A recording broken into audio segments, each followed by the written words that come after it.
The rotting minds behind the crowns. Have you ever wondered what happens when the most powerful people in history lose their minds? When the person who controls armies, laws, and the fate of millions can't control their own thoughts?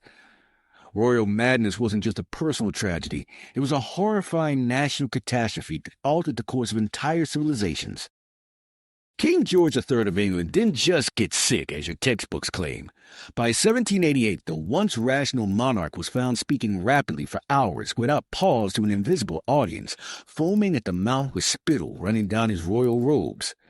Courtiers discovered him embracing an oak tree in Windsor Gardens, insisting it was the King of Prussia.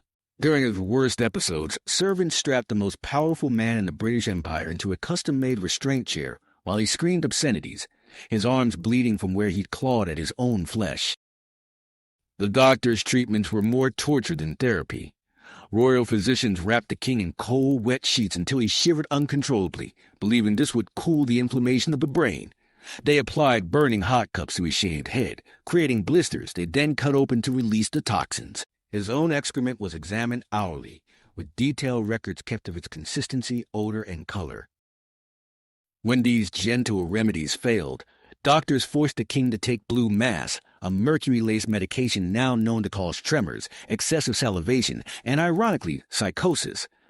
The very cure was destroying what remained of his sanity.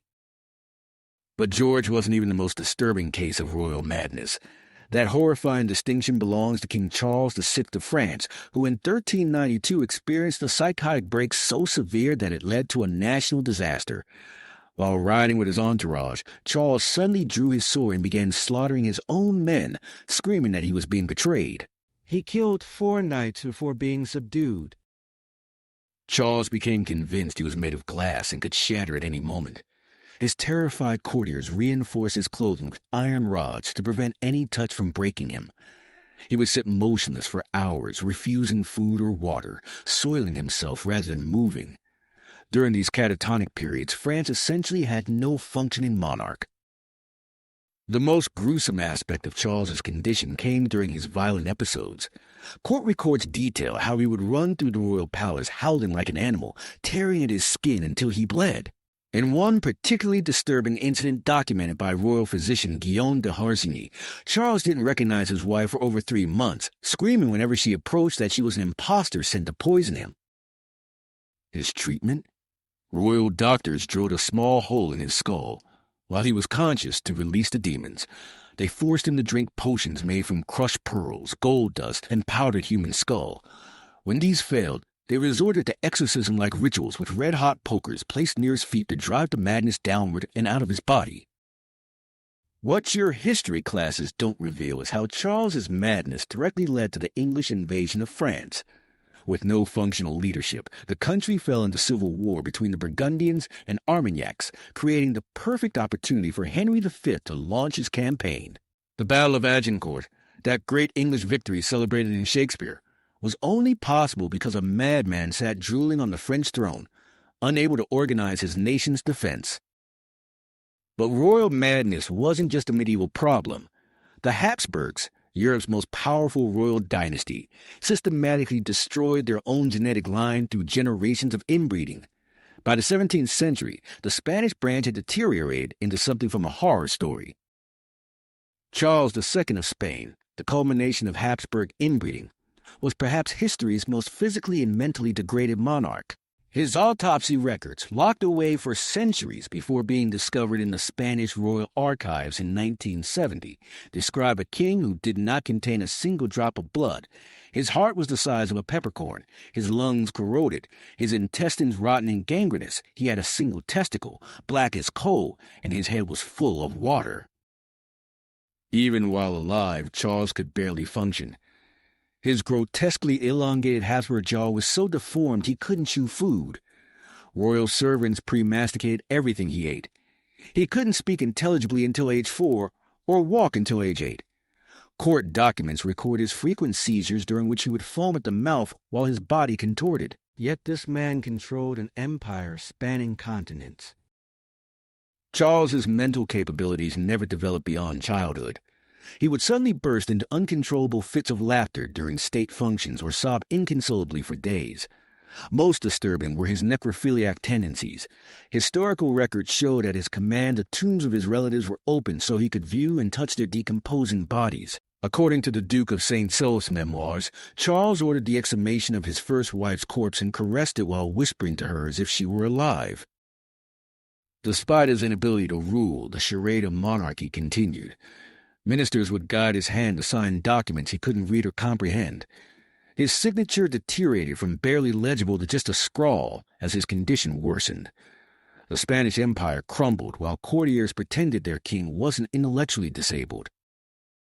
When Charles died in 1700 without an heir, his genetic failure triggered the War of Spanish Succession, a conflict that killed over 400,000 people across Europe.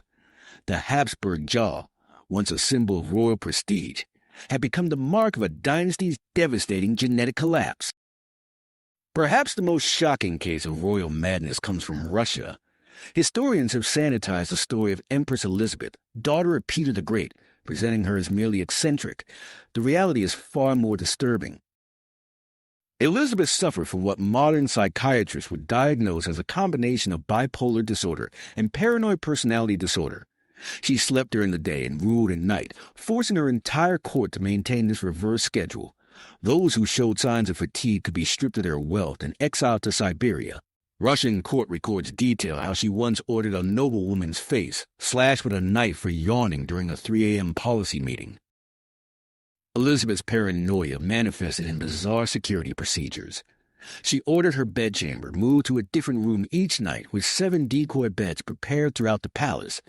Her food tasters weren't just required to sample her meals. They had to wait 2 hours under armed guard to prove nothing was poisoned.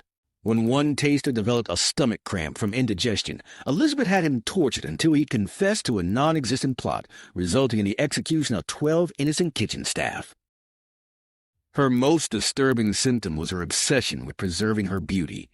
Elizabeth banned all mirrors in the palace after age 40, making it a capital offense to show her reflection. Her cosmetic routine involved covering her face with a raw meat mask each night, believing it would preserve her youth. The meat was taken from still-living animals, as she believed their life force would transfer to her skin. During manic episodes, Elizabeth would command grand balls lasting days, forbidding anyone to leave or sleep. Those who collapsed from exhaustion were stripped of their titles. Court records describe nobles propping themselves against walls, hallucinating from sleep deprivation, while the empress danced energetically for 20 hours straight. Most horrifying was her collection. Elizabeth accumulated over 15,000 dresses, never wearing the same one twice. But what history books don't tell you is what happened to these garments. Each dress, after a single wearing, was carefully preserved in a special vault. Upon her death, her personal diaries revealed why. She believed her essence remained in the clothing and planned for her body to be rotated through different dresses for eternity, changing her corpse's outfit daily forever. This macabre instruction was mercifully ignored after her death. The madness of royalty reveals a terrifying vulnerability of absolute power systems. When a single person with severe mental illness controls an entire nation, millions suffer the consequences. Charles VI's schizophrenia effectively erased France as a functioning state. George III porphyria episodes paralyzed British governance during the critical American Revolutionary period. The genetic deterioration of the Habsburgs ended a 500-year dynasty and triggered massive European warfare. What's truly chilling is how long these conditions were hidden from public knowledge. Royal courts became elaborate theaters of deception with complex protocols developed to disguise their monarch's incapacity. Entire bureaucracies existed not to govern, but to maintain the illusion of governance. Next time you read about a mad king or eccentric queen in history, remember the horrifying reality your textbooks sanitize. These weren't quirky rulers with odd habits. They were severely ill individuals with unchecked power, their broken minds driving national policies, declaring wars, and condemning thousands to death while their own brains betrayed them.